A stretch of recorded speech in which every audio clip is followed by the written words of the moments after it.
마태복음 10장 말씀을 통해서 말씀을 깨닫는 지혜와 응답받는 기도의 은총이 우리가 넘치게 될 줄로 믿습니다. 지금 우리도 왕의 복음을 보고 있는데요. 왕의 복음, 바로 예수 그리스도, 그분의 나라, 그분의 통치를 우리는 보고 있습니다. 그래서 어제까지 8장과 9장에서는 예수님의 치유 사역을 우리가 함께 봤죠. 예수님은 고치시는 분이다.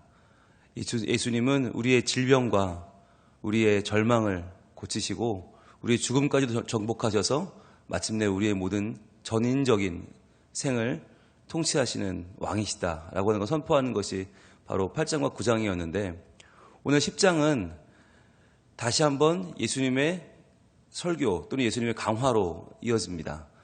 마태복음 전체적인 특징은 장르별로 모아놨다라고 했죠.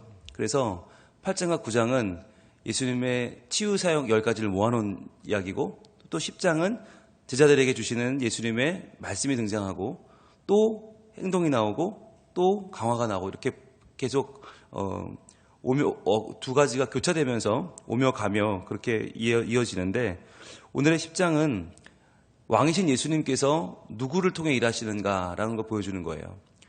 왕은 통치를 하는데 직접 하지 않습니다. 왕은 항상 그 왕의 사람들이 있죠. 그 왕을 따르는 사람들이 있단 말이죠. 그래서 예수님께도 예수님의 뜻을 따라서 하나님 나라를 이루어가는 제자들이 있었습니다. 그 제자들이 누구냐 하는 것, 그 제자들을 어떻게 부르셨는가 하는 것이 오늘 10장의 이야기입니다. 먼저 1절입니다. 예수께서 그의 12제자를 부르사 더러운 귀신을 쫓아내며 모든 병과 모든 약한 것을 고치는 권능을 주시니라, 이렇게 시작을 합니다. 예수께서 12제자를 부르셨다 그랬어요. 이제 여러분, 신약에 들어오면 해야 할 일이 있습니다. 바로 예수께서 나오면 무조건 노란색으로 치는 거예요. 예수께서. 우리가 구약을 볼 때 여호와께서, 하나님께서 하면 반드시 노란색으로 쳤잖아요. 왜냐하면 그것이 하나님에 대한 속성, 하나님의 성품이나 하나님의 사역을 알려준다고 그랬죠. 신약도 마찬가지입니다. 예수께서 하고 나오면 예수님이 어떤 분인가를 알려주는 아주 중요한 본문이에요. 그래서 예수님을 아는 지식을 얻을 수 있기 때문에 표시하는데, 예수께서 그 다음에 어디에 칠까요? 부르사예요. 부르사. 예수님은 부르시는 분이다. 그리고 마지막에 주시니라. 예수님은 부르시고 주시는 분이다. 이게 왜 중요하냐면, 우리가 중간에 12제자라는 말에 너무 정신이 팔리고 더러운 귀신을 쫓아내며 모든 병과 모든 약한 것을 고치는 권능, 여기에 막 꽂히다 보면 정작 중요한 단어를 놓쳐요. 핵심적인 단어를 놓쳐요. 그러니까 이 전체를 이끌어가는 뼈대를 놓치고 살만 찾다가 끝나는 거예요. 그런데 뼈대가 더 중요합니다. 뼈대가 우리에게 전해질 때 우리가 뼈대 속에서 얻는 안정감이 굉장히 크거든요. 그러니까 살은 그때그때 바뀌어요. 그런데 뼈대는 바뀌지 않아요. 뼈대 속에 예수님의 성품, 예수님의 사역, 속성이 다 들어있거든요. 그래서 예수님은 첫째로 부르시는 분이고 두 번째는 주시는 분이다. 그러면 여러분, 이게 순서가 중요합니다. 부르시고 주셔요. 부르시고 주세요. 부르시고 주세요. 이게 왜 중요하죠? 우리 중에는 이 말씀을 읽을 때 12제자가 나라고 생각하는 사람도 있고 아니라고 생각하는 사람도 있어요. 왜 그럴까요? 더러운 귀신을 쫓아내? 이거 내가 어떻게 해? 내가 귀신을 어떻게 쫓아내? 모든 병과 모든 약한 것을 고치는 권능을 주셔? 아이고, 내가 이런 권능이 어딨어? 내가 아닌 것 같은 거예요. 나에겐 이런 권능이 없어요. 그럼 나는 제자가 아닌가? 여러분, 제자가 아닙니까? 우리 모두는 예수님께 부름받았잖아요. 우리가 부름받지 않았으면 이 새벽에 여기 나와 있을 이유가 없는 거죠. 자야죠. 자고 쉬고 오늘도 나가 돈 벌어야죠. 왜 이 아침에 나와서 하나님의 말씀을 듣고 있어요? 부르심을 받았기 때문이죠. 그렇기 때문에 우리가 하나님 나라 자녀가 되고, 우리가 교회에 나오고 하나님 백성 되고 예배드리고 있는 거 아닙니까? 말씀 오는 거 아닙니까? 자, 그러니까 중요한 건 뭐냐면 제자의 조건은 부르사예요. 부르사. 근데 부르셨는데 그들에게 주신이라는 부차적인 거예요. 뭐가 더 중요한가? 부르사가 더 중요한 거예요. 부르신 자들 중에는 주셨는데, 이게 주신이라는 다 똑같이 받는 게 아니잖아요. 한 달란트도 있고요, 두 달란트도 있고요, 세 달란트도 있고, 다섯 달란트까지 다, 그 이상도 있을 거예요. 그러니까 권능은 다를 수 있다. 권능의 차이는 있을 수 있다. 그러나 적어도 부르심의 차이는 없다는 거예요. 그래서 우리가 성경을 볼 때 왜 중요하게 이 단어들을 찾을 필요가 있는가? 왜 예수님이 나오면 동사가 무엇인가? 형용사가 무엇인가? 왜 우리가 이 문장을 파악해야 되냐면 문장을 파악하지 않으면 우리는 이 문장과 나와의 연결고리를 찾을 수가 없기 때문이에요. 그래서 문장을 보실 때에는 반드시 예수께서 그럼 아이고 예수님이 뭘 하셨나? 그럼 그 하신 일이 지금 나에게는 어떻게 연결되는가? 이걸 찾는 게 말씀을 묵상하는 방법이고 이 말씀 속에서 이 당시와 오늘 2000년의 차이를 극복하는 원리적인 의미를 발견하는 방법이에요. 그래서 예수님의 이야기를 잘 읽는 사람은 현실적인 의미는 잘 알아요. 역사적인 의미를 잘 알아요. 그런데 그걸 오늘 나하고 연결을 못 시켜요. 왜? 원리적인 의미를 모르기 때문에. 그래서 원리적인 의미를 발견하려면 우리가 동사에 집중해야 되는데 바로 부르시는 예수님, 주시는 예수님. 그런데 주시는 것보다는 부르시는 게 먼저고 나는 부르심을 받았고 그러면 내가 받은 부르심 가운데에서 뭘 찾아야 되겠어요? 내게 주신 권능을 찾아야죠. 근데 이 권능은 다 다르단 말이에요. 어떤 사람에게는 더러운 귀신을 쫓아내는 권능도 주셨고 어떤 사람에게는 모든 병을 고치는 권능, 어떤 사람에게 모든 약한 것을 고치는 권능. 그렇다면 나에게 뭘 주셨을까요? 과연 나에게는 어떤 귀신을 쫓아내고 어떤 병을 고치고 어떤 약한 것을 고치는 권능을 주셨는지를 이제 찾아야 되는 거예요. 그런데 우리는요 수없이 많은 권능이 있어요. 이미 어떤 부분은 말씀을 한 번 읽으면 남보다 더 많이 깨닫는 지혜가 있고 어떤 분은 한 번 들으면 잊어버리지 않는 지식이 있고 어떤 분은 나와서 자리를 지키고 앉아있는 성실이 있어요. 어떤 분은 그 사람이 있으면 모임이 환하게 밝아오기도 하고요.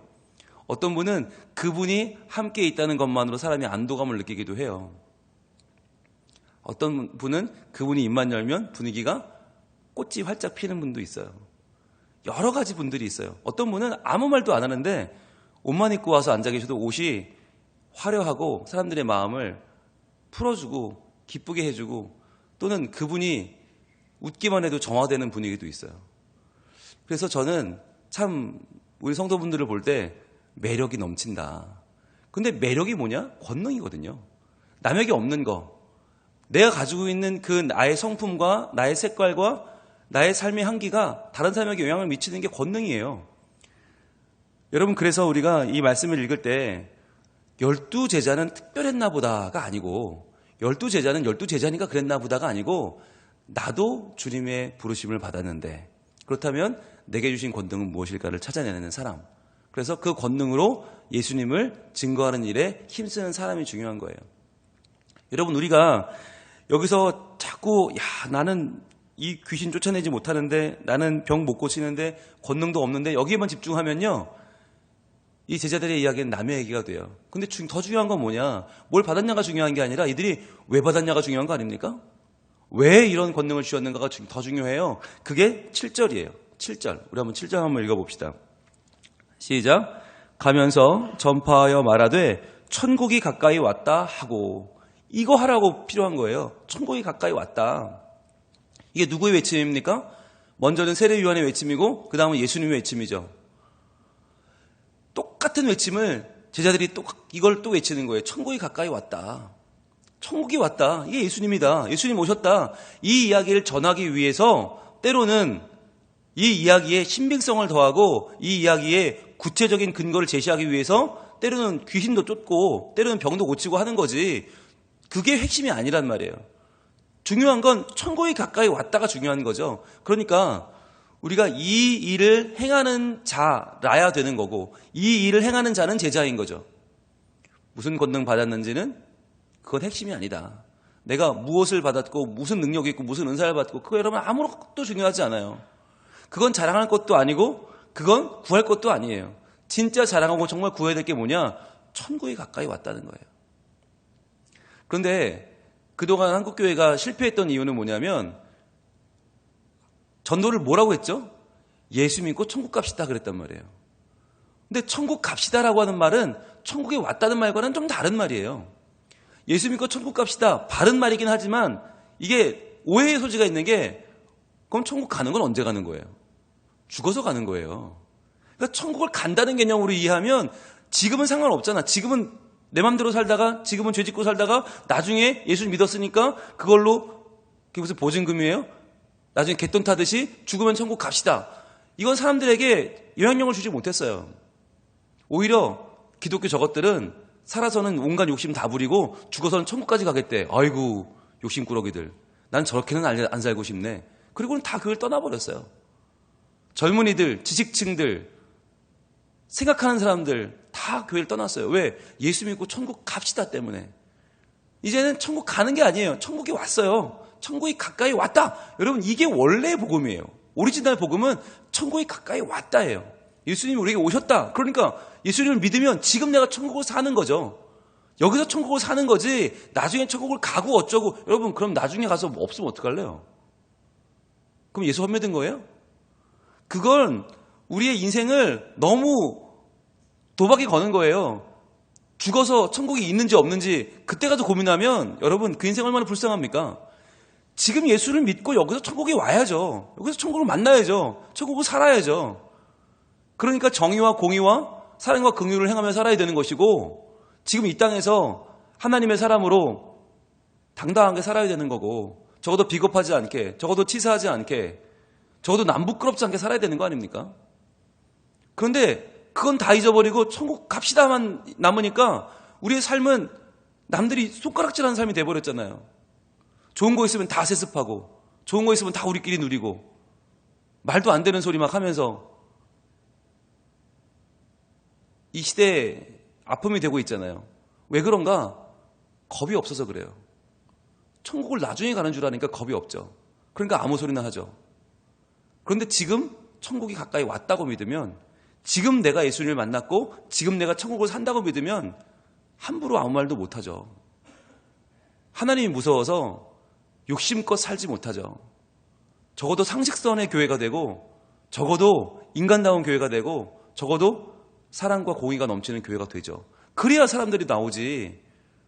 무슨 놈의 교회가, 무슨 놈의 목사님들이, 제가 볼 때는 큰일 났어요. 한국 교회는 배는 게 없어요. 그냥 나오는 대로 떠들고 그러면서 자기가 무슨 구세주인 것처럼, 그러면 사람들이 엄청 몰려가요. 마음이 아파요. 과연 천국은 가는 것이냐? 천국이 다가온 것이냐? 여러분, 여기에 우리 신앙의 핵심이 있습니다. 나중에 간다 생각하면 이 땅에서 뭐든지 할 수 있죠. 저는 그러한 욕심에 가득 찬 교회가 더 이상 존재할 수 있을까 걱정이 돼요.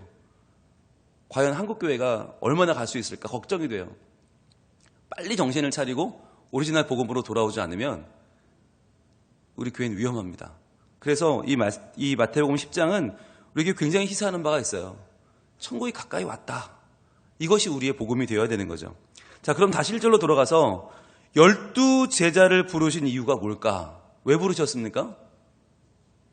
왜 부르셨느냐가 중요한데 그 이유는 10장에 안 나오고 9장에 나옵니다. 9장 마지막 부분 보겠습니다. 9장 35절부터 볼게요. 9장 35절 그 앞으로 갑니다. 예수께서 모든 도시와 마을에 두루 다니사 그들의 회당에서 가르치시며 천국 복음을 전파하시며 모든 병과 모든 약한 것을 고치시니라. 자, 다시 한번 정리를 하죠. 4장 23절, 4장 마지막 부분에 한번 정리했던 말을 똑같이 정리를 다시 합니다. 마태는 유대인들에게 예수님이 누구신지를 전하는데 그분은 왕이시기 때문에 왕이 하시는 통치 행동을 다시 한번 반복해 전하면서 이렇게 말합니다. 36절, 무리를 보시고 불쌍히 여기시니. 자, 여러분, 이 무리가 왜 아직까지 무리죠? 왜 아직까지 정신을 못 차리고 계속 예수님 따라다니고 신기하거나 구하는 어린 신앙인 무리인 이유는 뭡니까? 이미 예수님은 가르치시고 전파하시고 고치셨는데요. 여러분, 이게 인간의 한계예요. 이게 우리의 한계예요. 예수님이 아무리 가르치고 아무리 전파하고 아무리 고쳐도 우리는 예수님이 가르치는 천국에는 관심이 없고 복음에는 관심이 없고 그냥 내가 얻을 유익, 내 병 고치는 거, 내가 돈 버는 거, 내가 기도 응답 받는 거에 관심이 없어요. 여전히 무리인 거예요. 그래서 그런 우리를 보시고 예수님은 불쌍히 여기시는 거예요.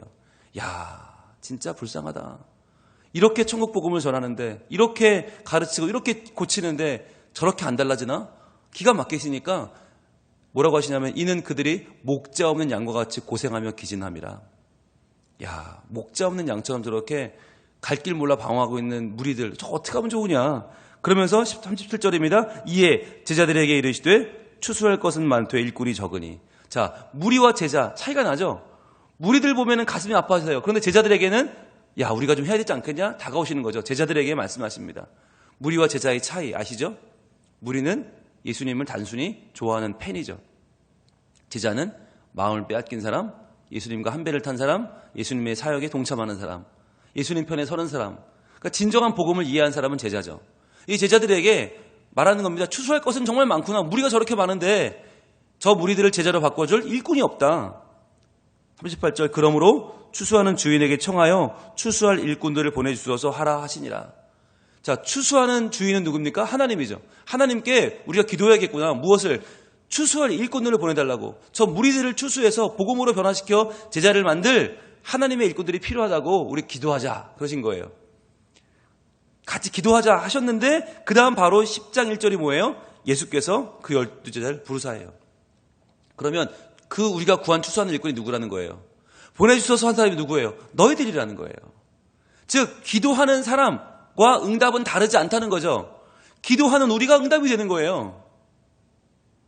여러분 이거 중요합니다. 우리는 기도할 때 하나님 어떻게든 이 문제를 해결해 주세요. 하나님 어떻게든 이 나라를 구해 주시고 하나님 민족을 하나님께서 인도해 주시고 다음 세대를 하나님께서 복음화시켜 주시고 우리는 기도해요. 그러면서 우리는 그렇게 안 살아요. 왜? 난 기도했으니까. 하나님이 하시겠지 뭐. 그게 아니라는 거예요. 너희한테 구하라고 그랬어요. 추수할 일꾼을 보내주셔서 하라. 그리고는 12제자를 불러서 권능 주시고 보냅니다. 즉 너희들이 기도한 너희가 기도의 응답자라는 거예요. 너희가 기도의 응답이 되는 삶을 살아야 한다는 거예요. 여러분 이게 굉장히 중요한데요. 기도하고 내가 기도 응답자의 삶을 사는 거 그게 100% 응답받는 길이에요. 기도에 100% 응답받는 길이 있다면 뭐냐? 내가 기도했으면 내가 그 응답이 되는 거예요. 하나님 우리 교회 사랑이 넘치는 교회 되게 해주세요. 기도하고는 난 사랑하지 않아.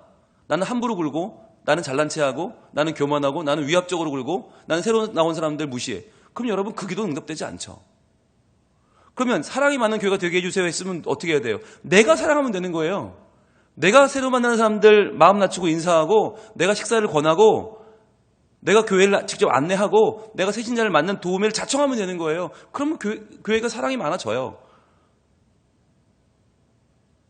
우리 교회 말씀이 넘치는 교회, 말씀이 살아있는 교회, 말씀으로 변화되는 교회가 되게 해달라고 제가 기도하는데 담임 목사는 설교를 준비하지 않아. 그럼 그게 응답이 돼요? 백날 가도 응답 안 돼요. 우리 교회 말씀이 차고 넘치는 교회가 되게 해달라고 기도했으면 제가 그때부터 죽어라 설교 준비를 해야 돼요. 제가 말씀 묵상을 죽어라 해야 돼요. 그래야 응답이 되지. 여러분 이게 우리 모두 마찬가지라는 거예요. 우리는 때로는 눈물로 기도하지만 기도로 끝이죠. 자녀들을 위하여 그렇게 열심히 기도해놓고 그 자녀가 교회 나오는지 관심이 없어요. 나만 열심히 나와서 기도해. 너는 자라. 너는 학교 가라. 너는 학원 가라. 엄마가 가서 기도할게. 여러분 그 아들이 대학 가면 교회 나온다는 보장이 있으세요? 저는 그 믿음이 어디서 왔는지 모르겠어요. 엄마가 기도하면 아이는 저대로 잘 됩니까? 교회 나온 적도 없는데 예배를 드리고 본 적도 없고 하나님 앞에 헌신해 본 적도 없는데 그 아이가 과연 엄마의 기도만으로 잘 돼요? 그건 미신이에요. 그건 샤머니즘이에요. 그건 기독교가 아니에요. 기독교는 기도한 사람이 기도 응답자의 삶을 사는 거예요. 그래야 100% 응답이 되는 거예요. 그래서 오늘 예수님은 이 제자들에게 기도하라고 하시고 바로 그들을 부르셔서 그들을 사도로 보내십니다. 2절입니다. 12사도의 이름은 이러하니. 자, 12제자라고 했다가 바로 12사도가 됩니다. 제자와 사도의 차이는 무엇입니까? 제자는 단순히 마음을 빼앗긴 사람이라면 사도는 부르심을 받은 사람이에요. 이제 보냄을 받았다는 거죠. 부르심을 받고 보냄을 받은 사람. 이 부르심과 보냄이 중요한데요. 부르심을 받으면 제자가 됩니다. 그런데 보냄을 받으면 사도가 됩니다. 즉 우리가 하나님께로 부르심을 받았는가 여기에 대한 확신이 있으면 제자에 대한 확신이 있는 거지만 또한 우리는 누구냐면 사도예요. 보냄을 받았단 말이죠. 그래서 우리는 여기가 좋사오니 하고 하나님 품에만 거하는 사람이 아니고 우리의 삶으로 보냄을 받는 사람들이에요. 파송받은 사람들이에요. 그래서 오늘 나의 일터는 내가 파송받은 선교지입니다. 내가 살아가는 교회도, 내가 살아가는 가정도, 내가 살아가는 사업장도 나에게는 보냄을 받은, 파송받은 선교지라는 것을 기억하셔야 됩니다. 그래서 나는 부름을 받은 동시에 보냄을 받았다. 그래서 나는 12제자인 동시에 12사도다. 그러면 왜 하필 12입니까? 이건 왜 12이 왜 중요하죠? 바로 마태가 유대인들에게 보내는 이 편지, 유대인들에게 쓰는 복음서에서 12는 무슨 의미가 있어요? 당연하게 12제자죠. 12제자는 12지파죠. 12지파. 바로 야곱의 12아들이 만들어낸, 그들로 장성하여 이루어낸 구약의 12지파를 상징하는 거죠. 그런데 그 12지파가 지금 있어요, 없어요? 없어졌어요. 12지파가 든든하게 서 있었어요, 한때는. 그 12지파가 누구죠? 야곱의 12아들. 제일 먼저 르우벤, 시므온, 레위, 유다, 단, 납달리, 갓, 아셀, 이사갈, 스불론, 요셉, 베냐민. 12명의 아들들. 그로부터 파생된 12지파. 그 12지파는요, 남북 이스라엘로 갈릴 때 남유다의 2지파, 북이스라엘 10지파로 나뉘었죠. 근데 그 10지파가 다 아수르에 망하면서 10지파가 사라져버렸어요. 그래서 예수님 시대에 남은 건 딱 2지파밖에 없어요. 남유다, 유다 지파와 베냐민 지파. 그래서 예수님은 유다 지파, 사도 바울은 베냐민 지파. 밖에 안 남았어요. 그러니까 12지파가 없어졌다는 얘기는 이스라엘이 망했다는 이야기고 이스라엘이 무너졌다는 거예요. 그걸 재건하려는 예수님의 의지가 나타나는 말이 뭐냐? 12제자인 것이죠. 그래서 구약에 무너진 12지파를 다시 살려내서 다시금 하나님 나라를 이뤄가는 왕의 통치를 외치는 신호탄이 바로 12제자인 거예요. 그래서 이 둘을 합치면 뭐가 될까요? 구약의 12지파와 신약의 12제자가 합쳐지면 어떻게 돼요? 가볼까요? 요한계시록 4장 4절로 갑니다. 구약과 신약의 12지파와 12제자가 만나면 어벤져스가 됩니다. 신앙의 어벤져스가 되는데 요한계시록 4장 4절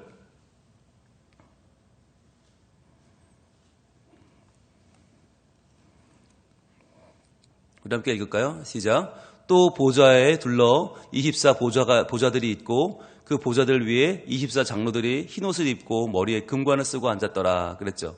24 보좌와 24 장로, 이게 뭐냐면 구약의 12지파, 신약의 12제자가 구약과 신약이 완성되어서 이제 새하늘 새 땅에서 나타나는 거죠. 그래서 24가 되는 거죠. 12 더하기 12는 24죠. 그래서 요한계시록을 풀 때 우리가 이걸 그냥 뭐 환상으로만 볼 거냐? 그건 아니에요. 여기에는 암시적으로 성경의 내용들이 요약되어 있어요. 그래서 이것을 바르게 알려면 요한계시록만 풀면 안 되고 뭐 요한계시록을 풀어서 뭐 진리를 밝힌다 그런 집회가 많은데 성경을 모르면 사실 요한계시록을 알 수가 없어요. 구약과 신약의 모든 결론이 이제 요한계시록에 나기 때문이죠. 자, 다시 돌아옵니다. 자, 그런데 12사도가 나오는데 이제 그들의 이름을 밝히고 있는데요. 베드로라 하는 시몬을 비롯하여 그의 형제 안드레와 세베대의 아들 야고보와 그의 형제 요한, 그리고 3절에는 빌립과 바돌로메가 나오고요. 그죠? 도마와 세리마테, 알페오의 아들 야고보와 다데오가 나오고 또 4절엔 가나안의 시몬 및 가룟 유다 및 예수를 판 자 이렇게 나오죠. 자, 이게 여러분 2명씩 2명 짝이 져 있어요. 2명씩. 이 짝이 아마도 2명씩 선교여행을 보낼 때 짝이 아닐까라고 추측을 합니다. 그래서 항상 이 둘이 짝을 이루고 있는데 보면 누가 짝을 이루고 있냐면 1절에는 베드로라 하는 시몬을 비롯하여 그의 형제 안드레가 나오죠. 베드로와 안드레 형제죠. 그리고 또 세베대 아들 야고보와 그 형제 요한, 얘네도 형제예요. 즉 형제끼리 팀을 묶었다. 그건 뭘까요? 서로 잘 알고 서로 잘 맞출 수 있는 형제들, 그 형제들을 하나님이 팀으로 활용하시는 거예요. 그런데 여러분 같은 형제라도 성향은 전혀 다릅니다. 예, 키워보셔서 알죠? 성향이 같지 않아요? 성향은 같지 않지만 이 두 사람이 서로를 잘 알기 때문에 서로 잘 알아서 협력할 수 있는 동역자 관계가 되는 거죠. 그게 형제죠. 자, 그런가 하면 형제만 있는 게 아니라 3절에 보시면 빌립과 바돌로메가 나오죠. 빌립과 바돌로메, 이 바돌로메는 아마도 요한복음 1장에 나오는 나다나엘일 것이다 라고 추측합니다. 나다나엘은 빌립이 전도했어요. 와 보라 초대했어요. 그러니까 빌립과 나다나엘은, 바돌로메는 전도한 사람과 전도받은 사람의 이 관계예요. 예수님은 2명씩 보낼 때 누구를 보내냐? 전도한 사람과 전도받은 사람, 즉 복음을 전한 사람과 복음을 들었던 사람, 복음을 전해서 예수님을 전한 경험이 있는 사람과 복음을 접하고 주님을 만난 경험이 있는 사람들을 활용하신다는 거예요. 그래서 복음을 전해본 사람과 들어본 사람을 한 팀을 묶어주셨죠. 그 다음에 도마와 세리마태. 도마는 누굽니까? 예수님이 진짜 부활했는지 내가 그 못자국에 창자국에 손을 넣어봐야 알겠다 할 정도로 실증주의자였죠. 도마는 굉장히 현실주의적인 사람이고, 세리마태는요, 돈 세는 사람이니까 얼마나 현실적이에요. 그 현실적인 사람들을 묶어서 한 팀을 만들었어요. 왜? 너희의 그 현실적인 성향을 가지고 한번 복음을 입증해봐라. 복음을 실증적으로 한번 전해봐라 한 거죠. 즉 하나님은 같은 성향의 사람들을 묶어주기도 하세요. 예수님께서는. 그리고 알페오의 아들 야고보와 다데오. 알페오의 아들 야고보 누군지 아세요? 잘 모르실걸요? 성경에 거의 안 나옵니다. 예, 알페오의 아들 야고보의 엄마가 마리아를 잘 따랐다는 것밖에는 아무런 기록이 없어요. 그러니까 적어도 알페오는 누구냐? 어머니에게 믿음을 잘 전승받은 사람이에요. 어머니의 믿음이 잘 전해진 사람이 야고보예요. 자, 그런데 다데오는 누구냐? 그나마 한 번도 안 나와. 다데오는 그야말로 완전히 제로예요. 알 수 없는 미지의 제자예요. 그러면 야고보와 다데오는 누구냐? 즉 부모님의 성향으로 다져진 믿음의 사람과 알려지지 않은 조용한 제자를 묶은 거죠. 그래서 한 팀을 만든 거죠. 그리고 또 하나, 가나나인 시몬 및 가론 유다, 곧 예수를 판 자라. 이 둘을 묶어요. 가나나인이라고 되어 있고, 가나나인 2번이라고 되어 있고, 따라오면 열심당원이라고 되어 있죠. 열심당원. 아람어에서 온 말로 열심당원이란 뜻이다. 열심당원인 시몬과 가론 유다.